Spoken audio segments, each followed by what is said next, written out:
Andrew. Okay.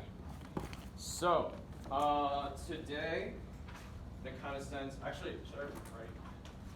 I want y'all all to go on Replit.com, sign into your computers, Replit.com. We're going to do more of like an interactive approach. I think live coding would be a great idea. But yeah, so everyone go to Replit.com, and there should be instructions on the notes that I sent on Discord on how to like sign up and make your own REPL. REPLs are essentially projects within kind of coding, and so they help you set up like a playground. Anyways, but while you're doing that, yeah. So everyone pull up the notes as well to like follow along, maybe on your phone or something like that.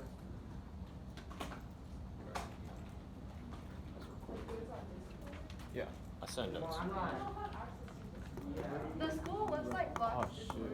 It doesn't connect. Yeah, it blocks Discord. Just use like your LTE.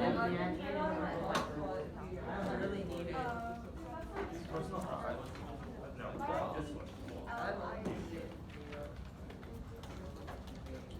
I'll write down. I should probably. Replit, R-E-P-L-I-T.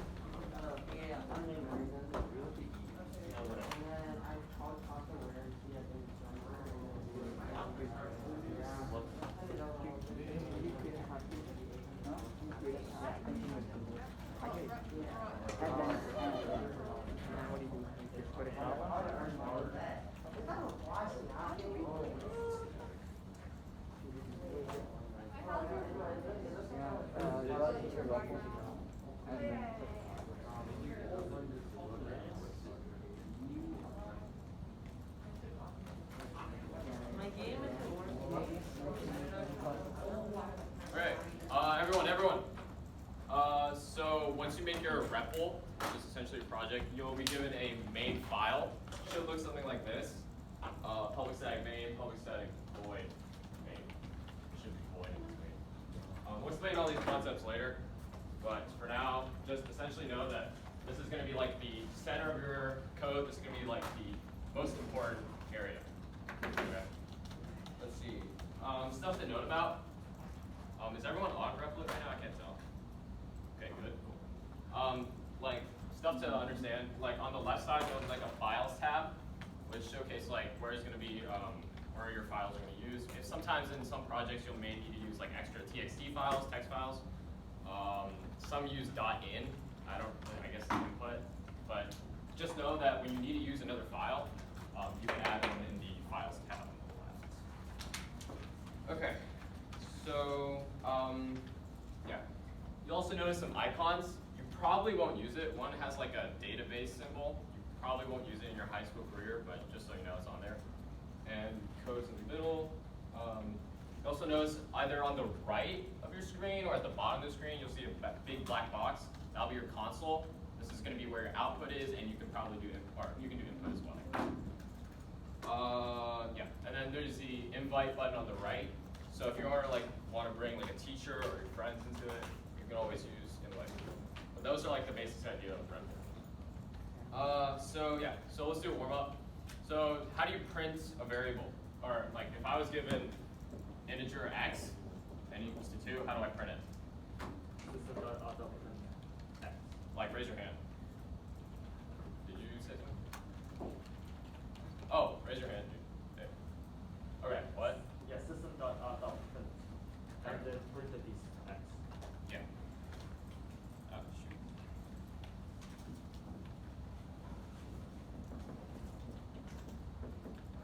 And then x.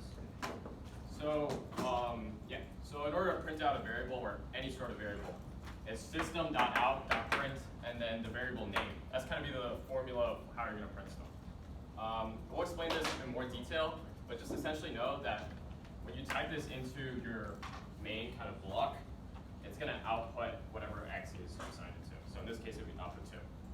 Okay. What happened to print ln? Or whatever? So there are a couple of differences. So print just prints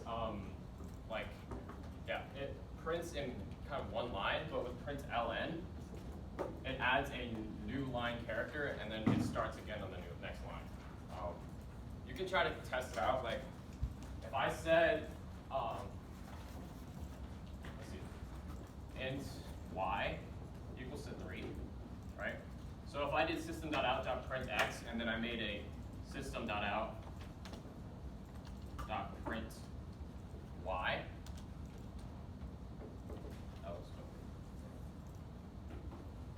right? It's going to output 3, 2, or 2, 3 consecutively, okay? But if I added the ln after the first system.out.print statement, it's going to be 2, new line 3. That's the difference. Okay, so with system.out.print ln, it adds a line after that. What do you got? I don't think any of the people in the back can really see what you're writing. Oh, they Do get you think it closer. would be like easier to just like do the projector thing and then just type? I don't know. Or we can. Or I don't know if y'all. I think they should just get closer. Okay, whatever. Are you gonna like do this together? Probably not.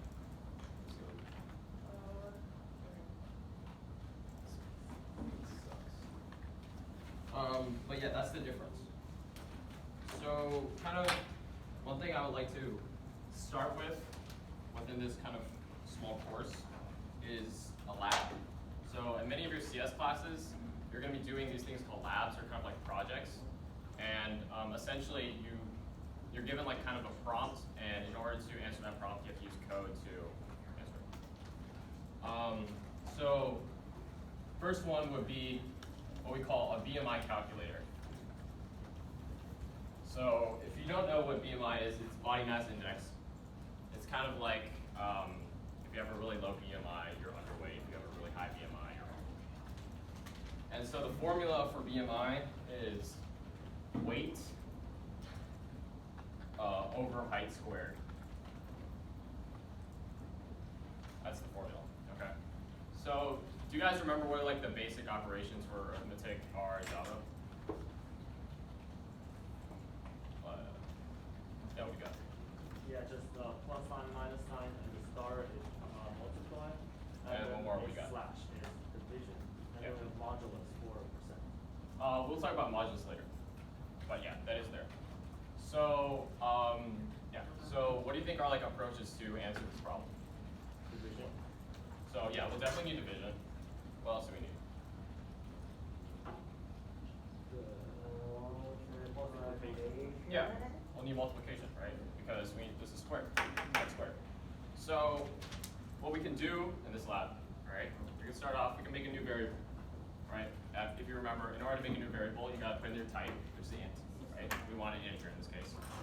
Actually, sorry, we'll want double. So I didn't really cover this too much last week, but double is a real number value. It has decimal places. So maybe like 12.2, that's a double.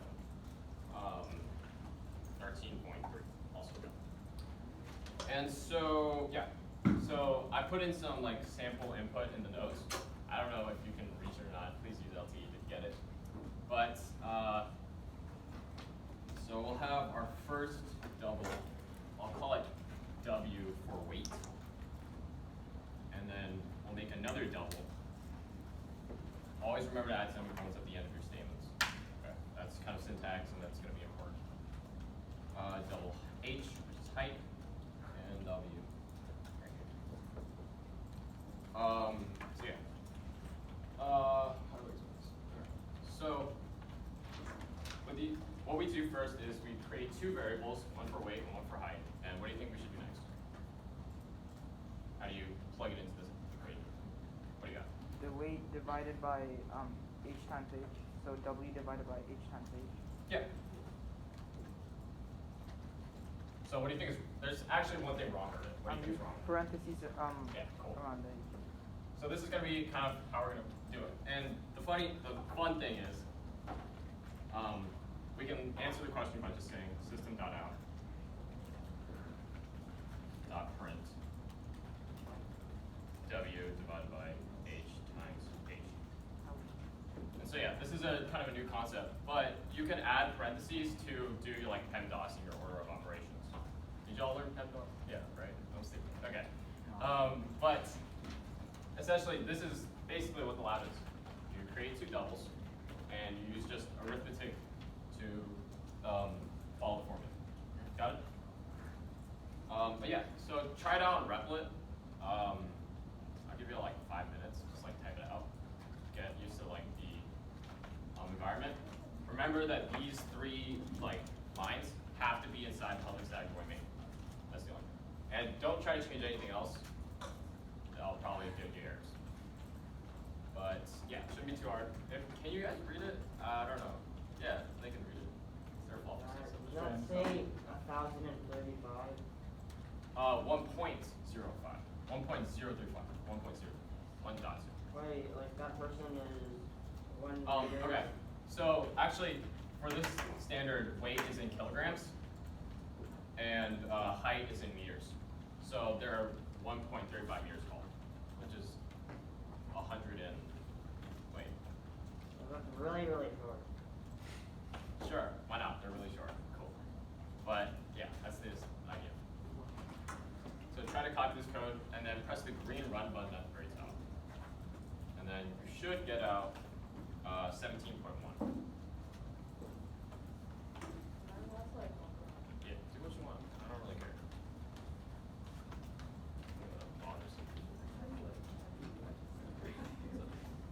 Okay. Remember to put in semicolon at the end. So when you have like an error or something wrong with your code, you're gonna have a red squiggly line at the bottom. This is gonna be for every ID or most IDs. Red squiggly line means error. So maybe hover over it, see what's wrong. If it says like forgotten semicolon, but they can do whatever they want. They're already doing it. Yeah, it's not working. Yeah.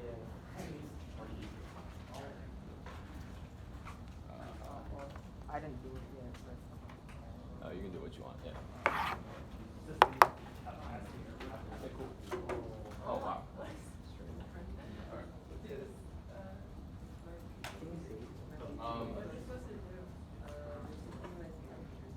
Okay, just like give me a sign to tell me when you're done. It shouldn't take too long.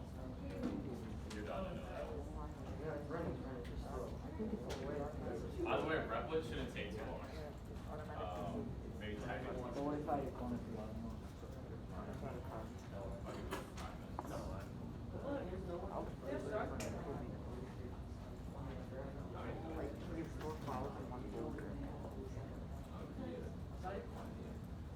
So every time you make a statement, you got to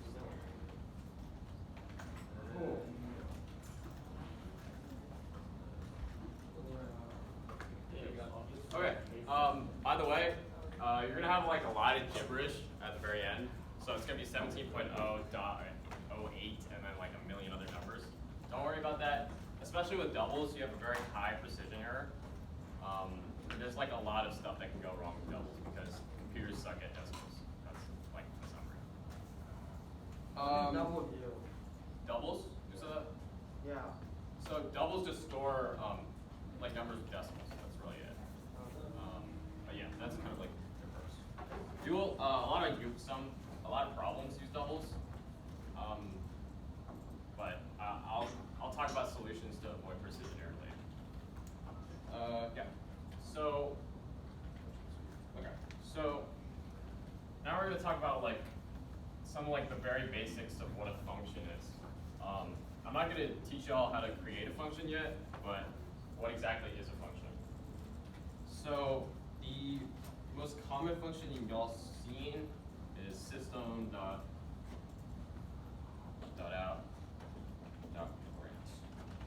I'll do out.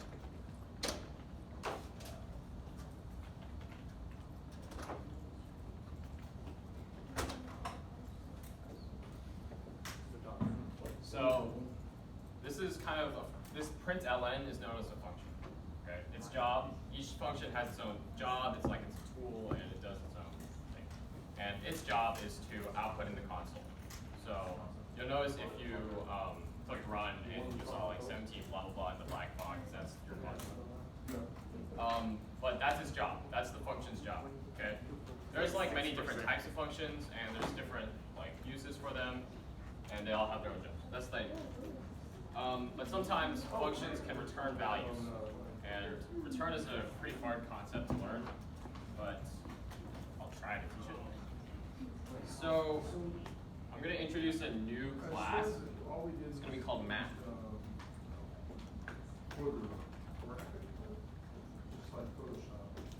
Y'all see that okay? Okay. So what do you think A is going to be? 1. It says max. 2. 2, right? Because 2 is greater than 1. So this function's job is to compare the two numbers and give me the largest number. Got it? Now, what I mean by return a value, system.out.println is a void function, just like how main is also a void function, meaning it doesn't return anything, meaning it doesn't equal to anything. But math.max equals to the maximum value of the two. Got it? And remember with math.max, you can only use two numbers. Okay, so I can't use 1, 2, and 3. That's going to give me an error. Okay, so I'm going to break down what a function is as well. Kind of the basics. So with functions, you'll notice that this first part is going to be your class. Okay, so this is going to be kind of like the it's the class name or object name, and I'll discuss what objects are in more detail later. But just know that math is like kind of the center class. Okay, just like how main is a class as well. And then max is the function name. So when you ever want to use a function, you just call max. Dot max. Also, yeah, what do you got? Like, can you call that method too? Like, Yeah, so functions and methods are used interchangeably, but when you're designing like your own class, let's say like this, don't worry if you don't understand. If you're saying like public class dog, those are called methods, like maybe public void say hi. Like if it's inside a class, it's called a method. If it's a function, there's like some differences. I highly suggest you should search it up, but they're used interchangeably. Got it?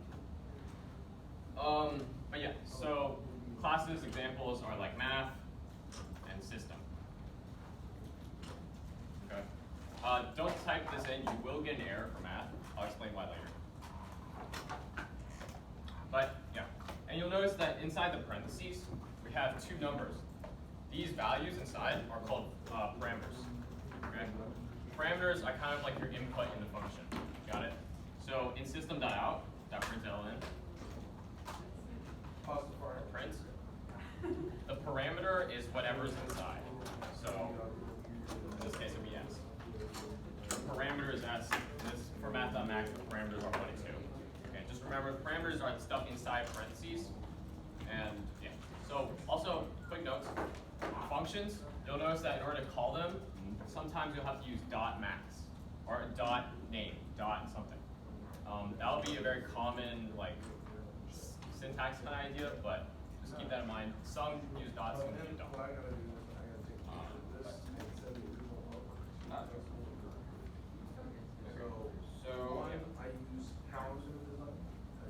So the reason why math.max will not work if you type it into your IE or Replit is because you haven't imported it yet.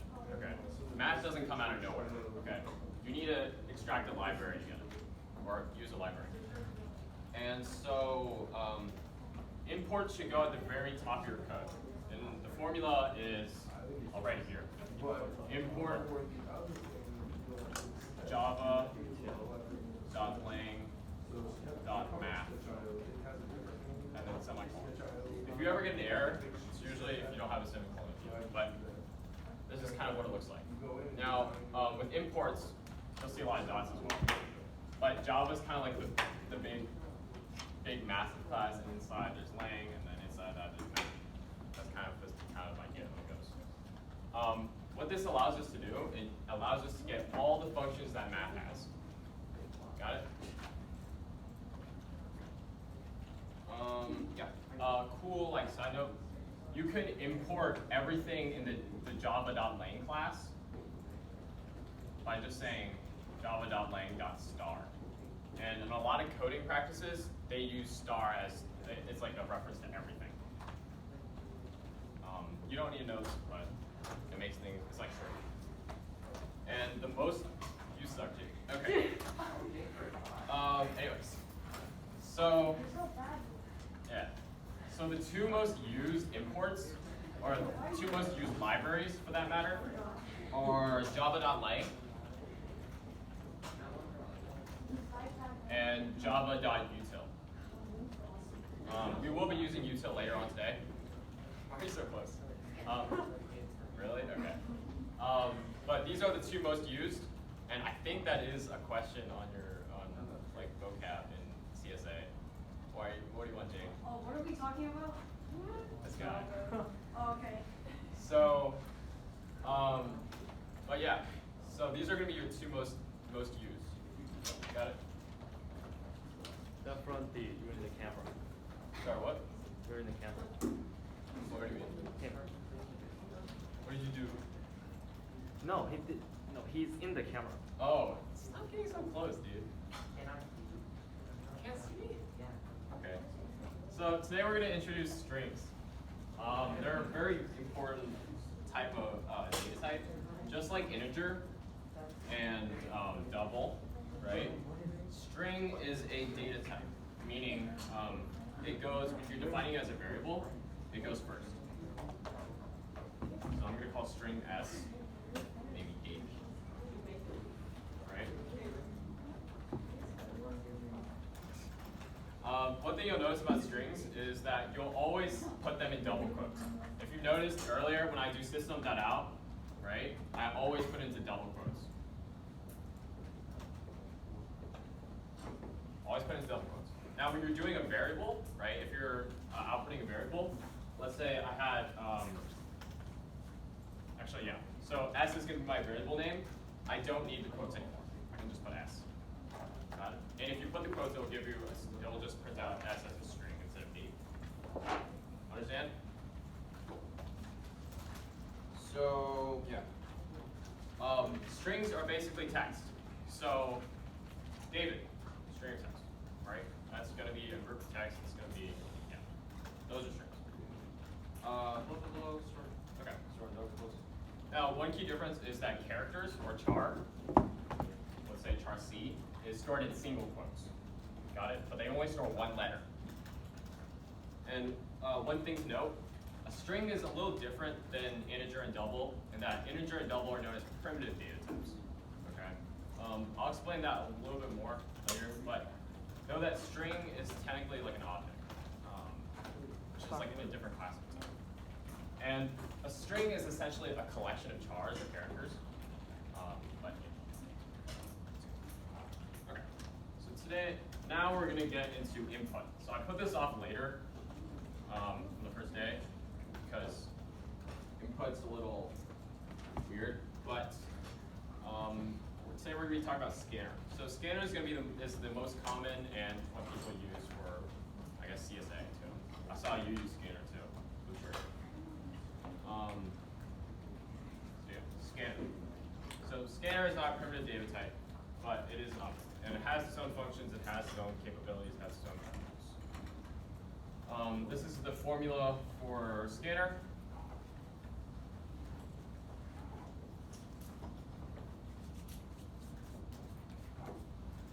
Okay. So you'll notice like a couple new things about this one. This one has the keyword new. And also repeats scanner for some reason. I'll explain that why later. So scanner is what we call an object. Just basically means not a primitive data type for now. But yeah. So whenever you want to create a new object, you always have to use the new keyword.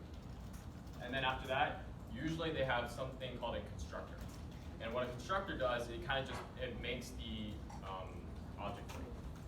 Like instead of saying int a equals to 2, you have to put new constructor and then what's inside the parameters. And a constructor is kind of like a method. But yeah. So this is the formula. You'll be able to remember it soon. Yeah. You'll also know system.in. This stands for system input or standard input. System input. This is good. Like when you take input, you click into the console, and then you can just type in whatever numbers, and then that'll be your system input in Replit especially. Maybe. So, okay. But this is scanner. can, I didn't write too much about it. I should have wrote. But Scanner has many different functions that take input. But today we'll only go over 2 because, well, actually, maybe I won't think about that. But I want everyone to kind of type this out inside their own class. Oh yeah, SC is the name of the scanner. Got it? So you can interchange it with like D, S, whatever.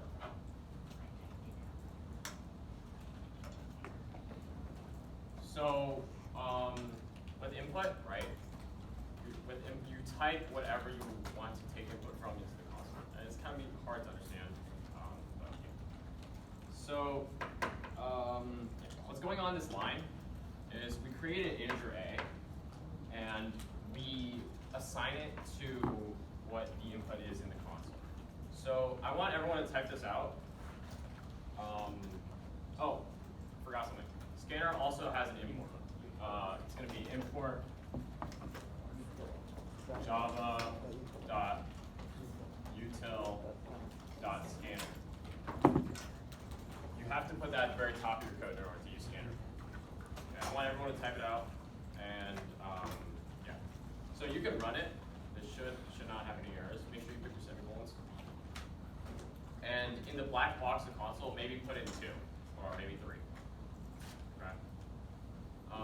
And what it does is it assigns A to whatever number you put inside the console. So if I put in 600, A is going to be equal to 600. That's input, essentially. Also note that input goes in chronological order. So if I put in int b equals se.nextInt,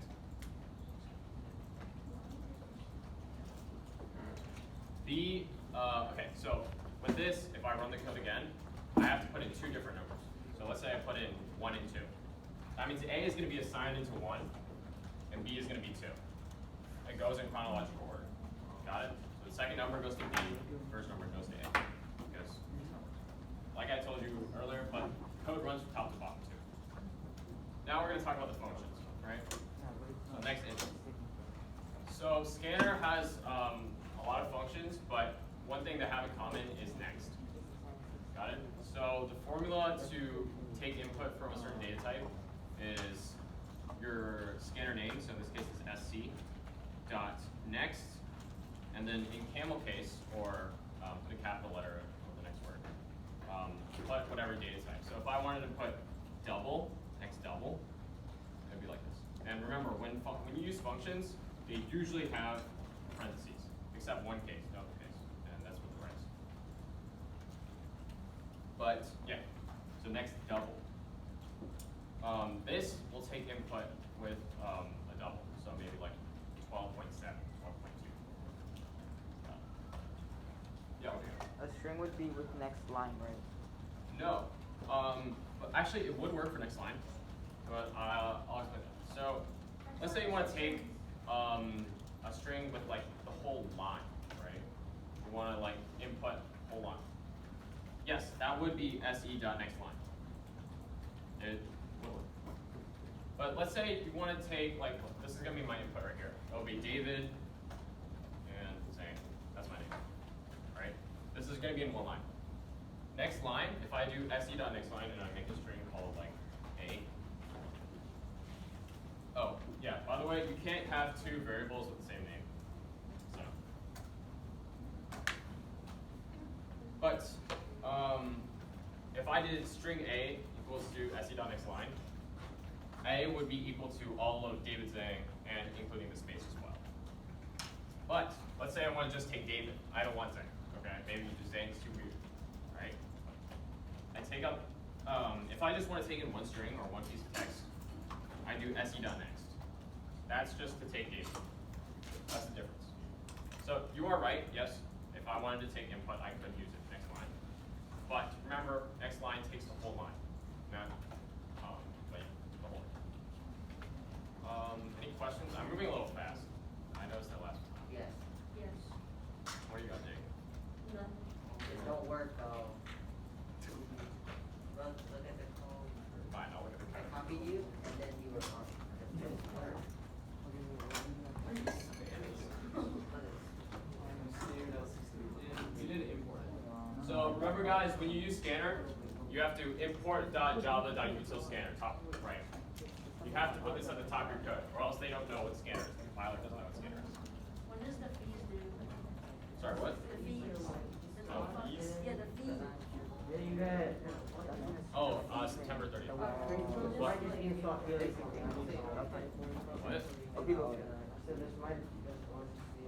It should be outside the class.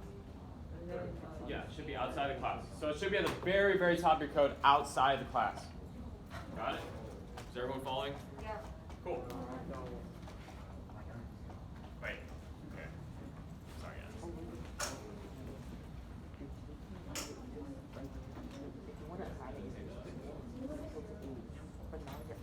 No dot.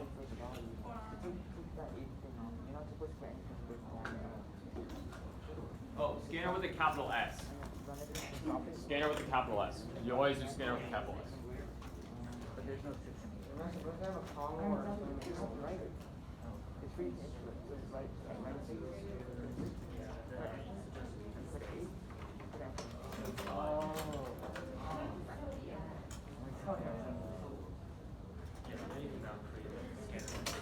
So just like Python, Yeah, no, it wasn't explaining. We should brief it, bro. yeah, so take All I can understand. Is everyone kind of following? Yeah. You can try this at home, try and get a full understanding. There are some on the websites on it. So now I'm going to get into updates.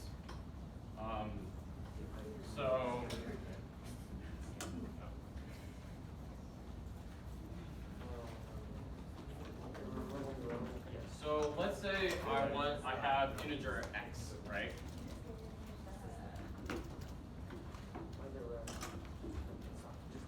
I have integer x and it equals to 2. What if I want to change the variable and add 3 to it? That's just What do I do? no. I could just do system.out.print It's not the way to do it.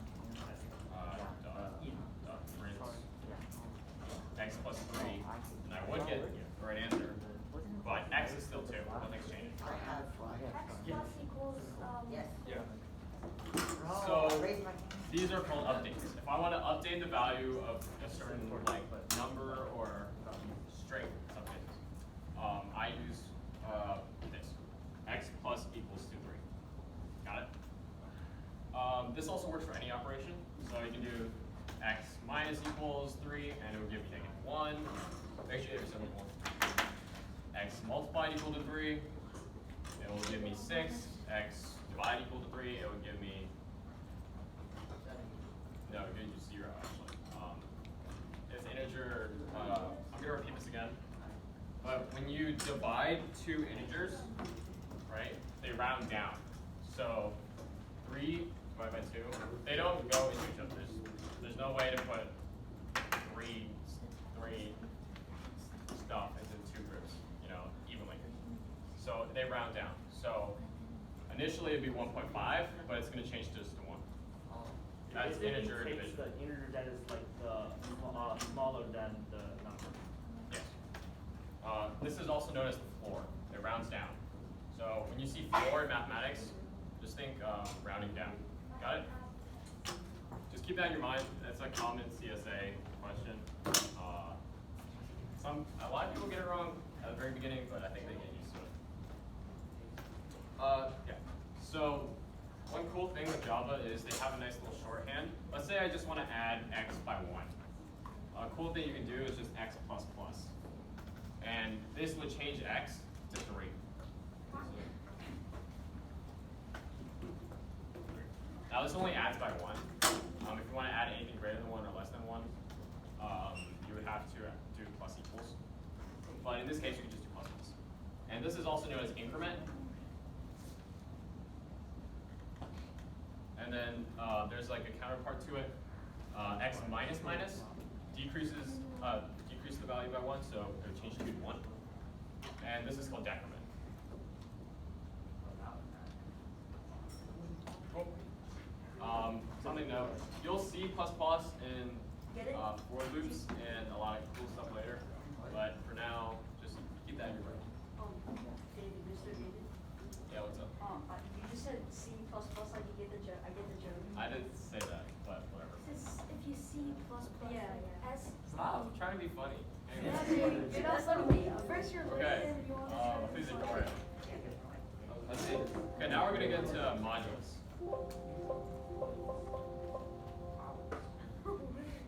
Okay, ignore that.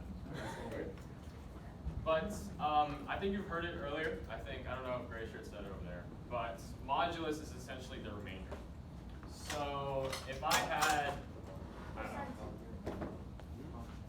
know, 100 cookies and I put them into 3 groups, how many would I have left? Or how many, actually, let's not do that. 1. The answer is 1. Yes, the remainder would be 1. I thought it was 3. So I don't know if you remember like really early grade school, like maybe 5th grade, right? You have 100 divided by 3, 9, 10, 3. And we would have a remainder of 1 because you can't put that into a group of 3. Got it? Yes. So basically modulus is just giving the remainder. Yes, sir. Wait, why is it called modulus? I actually don't know why, but there is a subsection of mathematics called modulo arithmetic. It's a pretty interesting concept. It includes prime numbers and a lot of theorems. I highly suggest it if you want to check it out. It's actually used a lot in problems, so you may want to understand modulus. It's a part of number theory, so. Yeah, it is Pretty part of abstract. number theory, but like subsection to that, modulo. Number theory is abstract. It is pretty abstract. You could say it's like part of discrete mathematics, but What time is this meeting over? 3:45. 3:45? Yeah. 45. Good. I need to call my mom. I have some questions. No, my phone's 6%. Dude, let's go to Pittsburgh. Battery.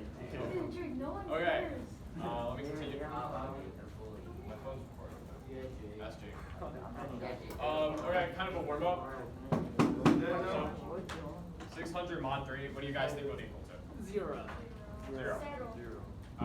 So one thing you'll notice, if the first number is, or if the first number is divisible by the second number, that's going to equal to 0.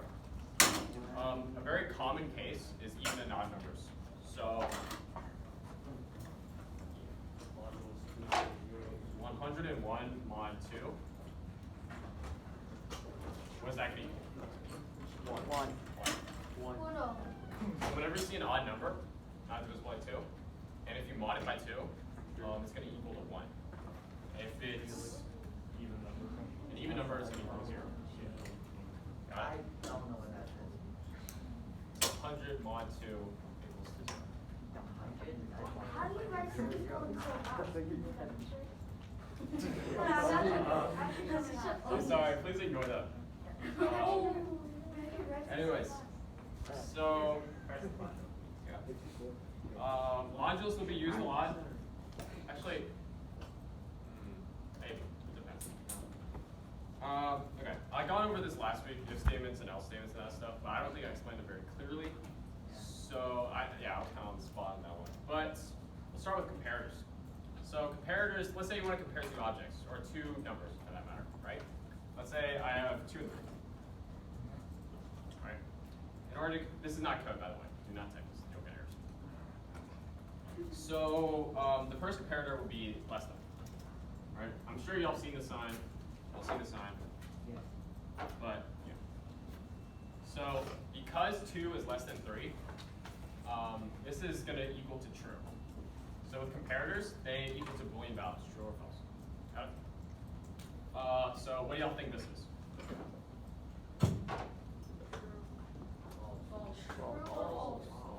So this will be false, right? Because 2 is not less than 3. That's not true. That statement is not true. Okay, so keep that in mind. If your statement is not true, it's going to equal false. If it's true, it's true. So yeah. This also applies to greater than. So what do you think this is going to equal to? False. False. Right? Yeah, I'm not going to write that. But also I would like to know is, let's say I have 2 and 2, right? I can do what's called greater than equal to, right? Just like in mathematics, or in whatever math class you learned from. this is going to equal to true because 2 is greater than or equal to 2. Now, what is this going to output? False. False, because we don't have the equal to. Got it? So if you want to use greater than or equal to or less than or equal to, you put in greater than or less than, whichever you're using, and then you add an equal sign, and then the other number or other variable. And finally, the most basic ones is equals equals to. So this just checks whether the left side is equal to the right side. So in this case, what is it equal to? 2. True. Sure. Oh, Right? Because 2 is equal to 2. If I put 3, what would this equal to? False. False. So, one thing I would like to note. What about not equals to? Oh, yeah, exclamation, you're right. Cool. With equals to, you can use that for a lot of types of variables. You can use chars like a is equals to a. That's going to equal to true. But yeah, I don't know. Actually, I won't talk about it. You know what? I'll think about it. But yeah. So just as Julon said earlier. Where am I saying?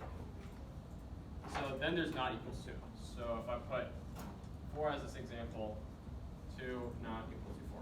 So with not equals to, you're gonna have the exclamation point first. So 2 does not equal to 4. What is that gonna equal to? True, because 2 is not equal to 4. I don't know.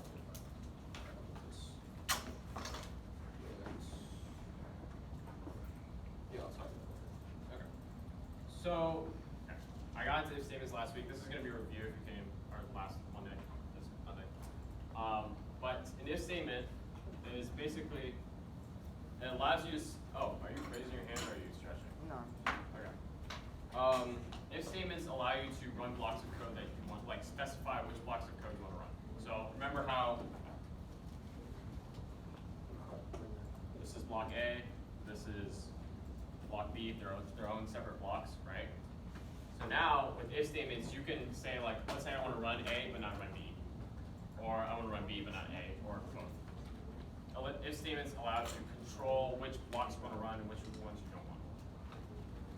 So, here. So the formula for if statements is going to be if condition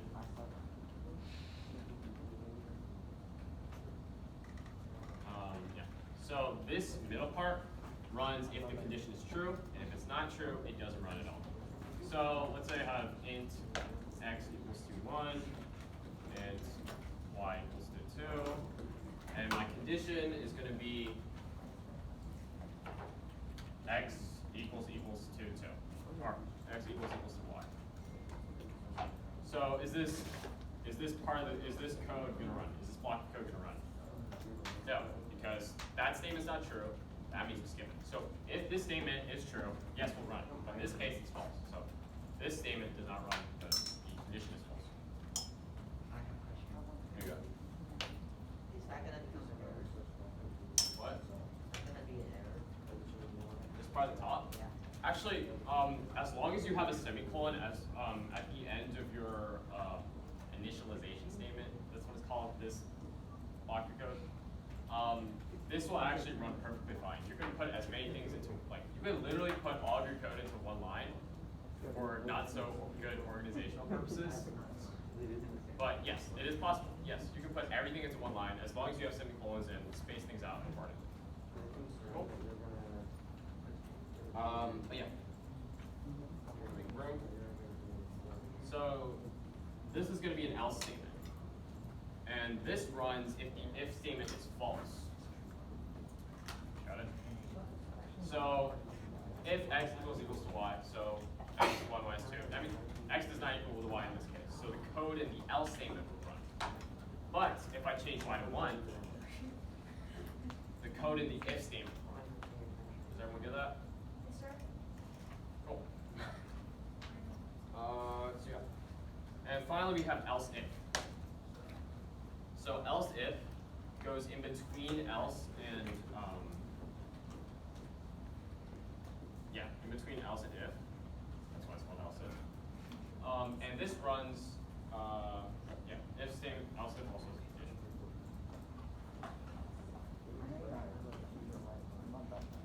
So in this case, maybe it would be like this.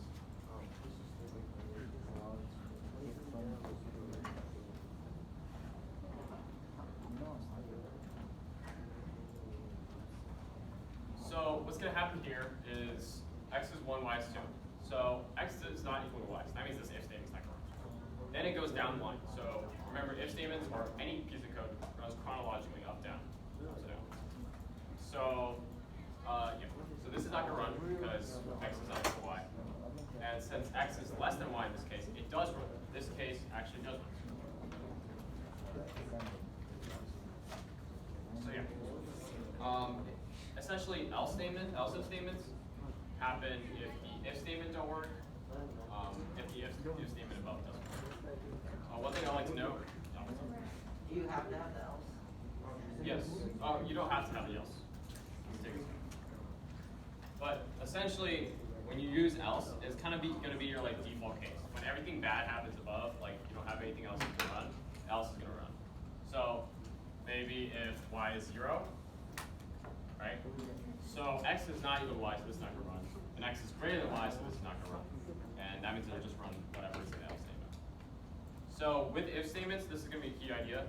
They're going to help you control your program. They're going to help you do jobs that you want to do specifically and do jobs like you want to do in other cases. If statements are kind of the core of the programming itself. But yeah.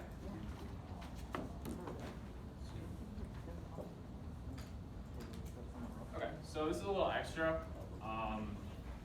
What someone talked about in the Discord a couple days ago, but this is called a ternary operator. A ternary operator. What? A what? A ternary How do you spell that? Can you spell that? Turner error? You can search this up online. Ternary operator.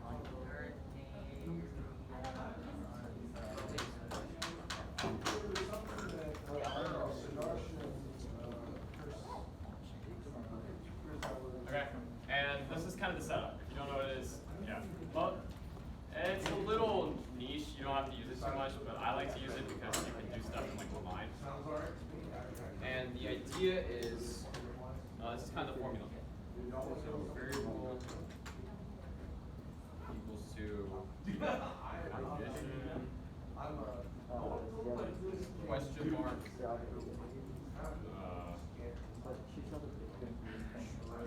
statement. And this is a colon, by the way. It's going to be a little hard to see. We were keeping Kelly's design only because it was So, at the time it was kind of thought I'm gonna place this into an actual example. or they don't change it much. They keep the symbol that you got for Your question mark is actually part of it. You have to say. what was around it. Like Eagle has a delta sign because it's and so they designed the shirt So, in this case, x is going to equal to 1. What happens is, it's going to check in this condition statement whether it's true or false. If it's true, it's going to run the first one. If it's false, it's going to run the second one. Got it? So in this case, it's going to equal 1. So if I put this as 3, what do you think 2 of x is going to equal to? 0. Because this is false, and that means it's going to run, give you the false one. You can check, like, there's like a problem someone asked on Discord. That's a ternary operator. It essentially is the exact same thing as. Oh, so I don't have to use that. Well, if statements are a lot more useful because with the ternary operator you can only give like one value. With if statements you can do like as much code as you want as that block. So essentially is x as an x.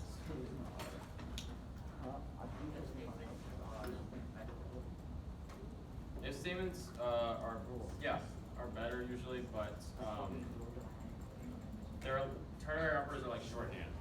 You can use them like to like create stuff, brainless. X is going to equal to 0 if it's not true, and if it is true, it's going to equal to 1. Everyone kind of understanding? Yeah. So finally, we'll go into logical operators. Oh, we need to erase.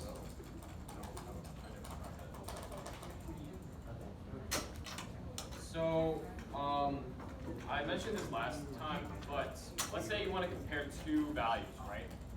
Maybe Boolean A equals to true.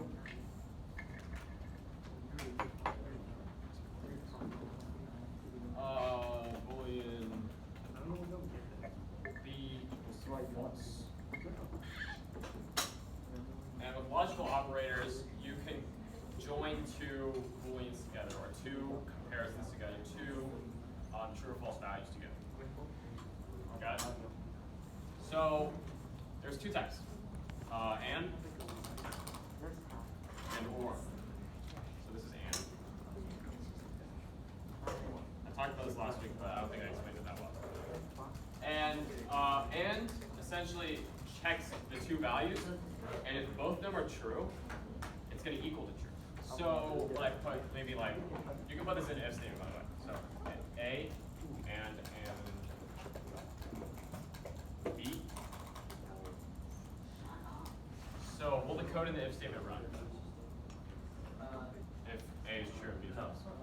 No, because we have one false statement, and in order to run with an and, both of the conditions have to be true. So it's not going to work. But if I change B to true, it is going to run, yes. Okay. Now we're going to talk about or. So if I replace these with or, for or to work, either one of them has to be true, and it'll be good. If both of them are false, it's going to equal false. So if I change B back to false, will the code run? Yes. This portion of the code. Yes, it will run, because we see a true statement in A. Okay. If we had a true in B, yes, it will still run either way. But if we have two falses, will the code run? No, because neither one are true. That means nothing's gonna happen. What will it run though? What will it run? Yeah. It's whatever you want. If one is true and the other is false, does it work? Yes, for all or. Yes, because there is one true statement. If there is one true Because it's statement, an it's or, right? Yeah. If it's an and, no. If it's an and, both of them have to be true. Oh, I see. Both the offers. Now, one thing to note is I can make an infinite amount of ors and ands and keep on going. Okay. And with ors and ands, as long as one of them is true, that means or is going to run. And with and, everything has to be true in order to run. Got it? Cool. Yeah. So finally, we'll do not. And what not does is, it changes the value. Since there's only two values, true or false, you can just switch it. And the idea is, let's say, yeah. So what I do is I put an exclamation point. Remember, it's not equal to? A little bit earlier. What not, or what the exclamation point is, or it's not. And they change the value. So this would change A to true. Got it? But actually, in order to change A, you have to A equals 2. And that will change A to true. If you want to go into an if statement, and let's say you want to like do a condition where A is not true. Yeah. So will the code run? Yes, because A is false. With the not operator, switch it to true, and the if statement runs. Isn't that factorial? That is also the simple factorial. But remember, with factorial, it actually comes after the number. Okay, but you can't there's no factorial operation inside of like Java. Maybe there is, I don't know. You'll have to manually compute it through loops, like roll it. But yeah, so factorial is going to be interesting probability files. So if this is true, will the code run? No. No, because A goes in here, switches to false, and now this statement is run. Yeah, so when you see an exclamation point, It's like opposite. you switch it. This could be useful for some cases, but yeah. Do you have homework? Mr. John? Do we have homework?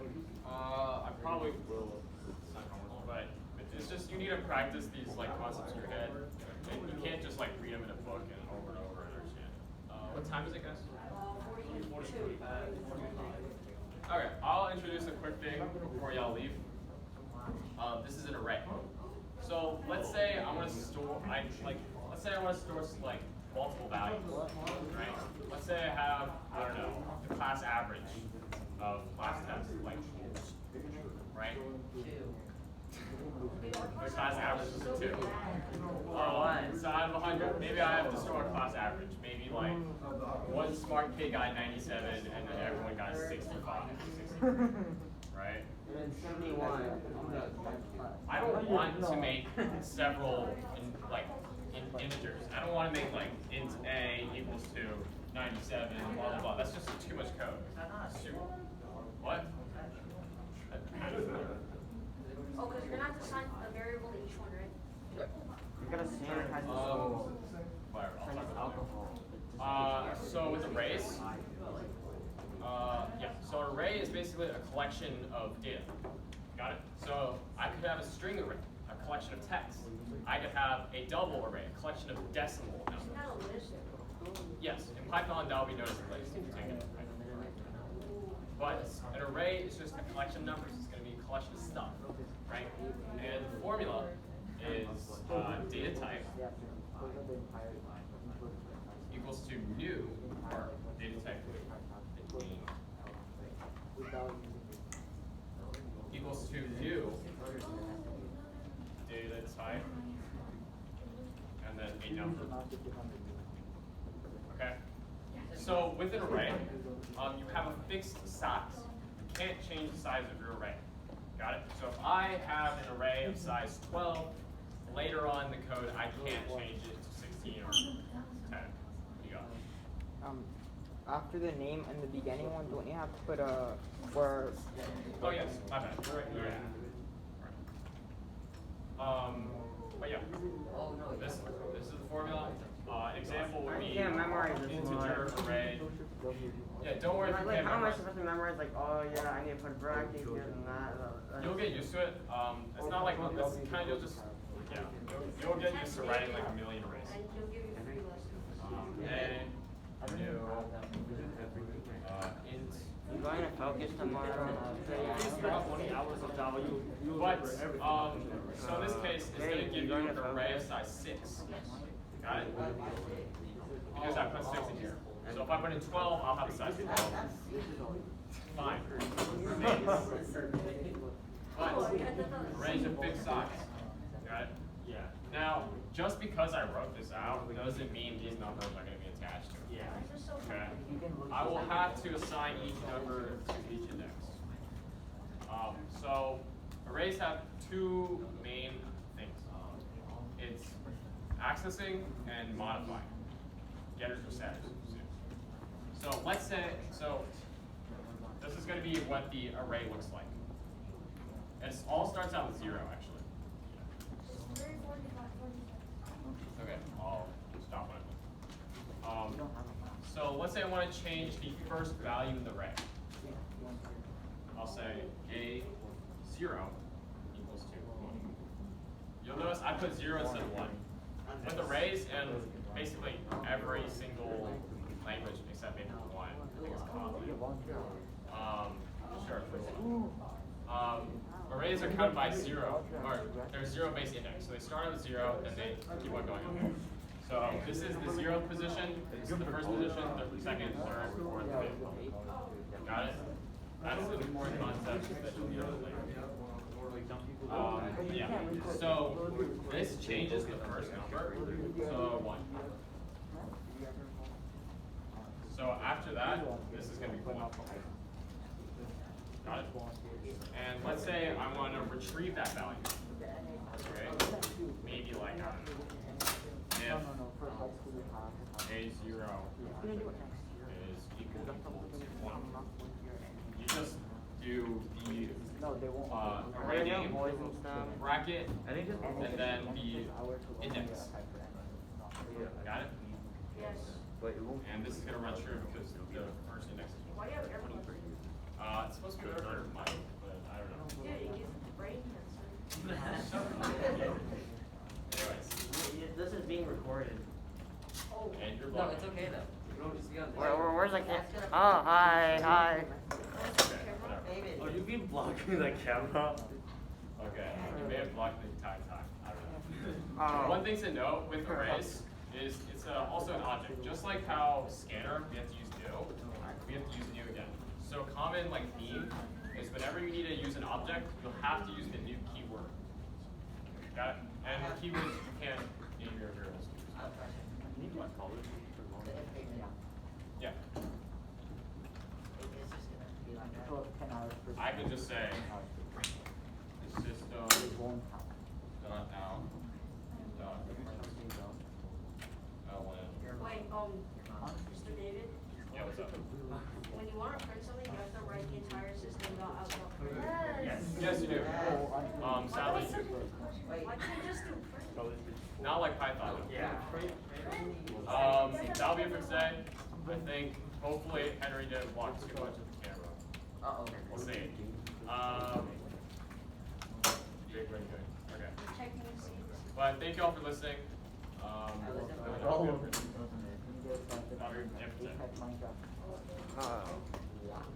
I'll probably have some sort of application problems to help you like get a concrete concept. But I'll keep on doing these like labs at the beginning to practice application. See, like coding is just about practice. That's really it. Thank you, Mr. John. You were late to class. Oh no, you just record that. Wait, is the recording still going?